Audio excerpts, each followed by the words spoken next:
बिस्मिल्लाहिर्रहमानिर्रहीम। आका करीम सल्लल्लाहु ताला अलैहि वसल्लम ने इरशाद फरमाया कि अल्लाह तबारक व ताला ने मेरी उम्मत को रमज़ानुल मुबारक में ऐसी 5 चीज़ें अता फरमाई है, 5 खसाइस अता फरमाई है जो इससे पहले किसी उम्मत को हासिल नहीं हुई, अता नहीं हुई। आका करीम सल्लल्लाहु ताला अलैहि वसल्लम ने इरशाद फरमाया, उनमें से नंबर 1 पहली ये है कि अल्लाह तबारक व ताला को रोज़ादार के मुंह की बू मुश्क से ज़्यादा पसंदीदा है। नंबर 2 आका करीम सल्लल्लाहु ताला अलैहि वसल्लम इरशाद फरमाते हैं कि रोज़ादार के लिए दरिया की तमाम मछलियाँ इफ्तार तक दुआ करती रहती हैं।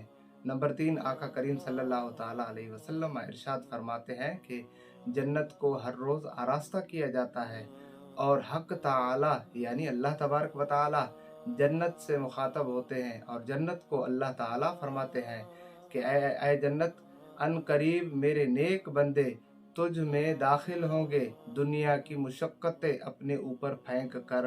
और नंबर 4 आका करीम सल्लल्लाहु ताला अलैहि वसल्लम ने इरशाद फरमाया कि इस माह मुबारक में सरकश शयातीन को जकड़ दिया जाता है, कैद कर दिया जाता है, जो गैर रमज़ान में ज़्यादा नुकसान पहुंचाते हैं और रमज़ान मुबारक में इतना ज़्यादा नुकसान नहीं पहुंचाते।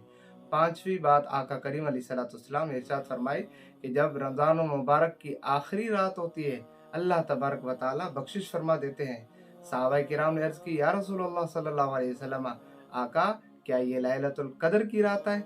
आका करीम सल्लल्लाहु अलैहि वसल्लम ने फरमाया कि नहीं, ये लैलतुल कद्र की रात नहीं है, ये तो वो है कि जब मजदूर अपना काम ख़त्म करे और उसे मजदूरी दी जाए।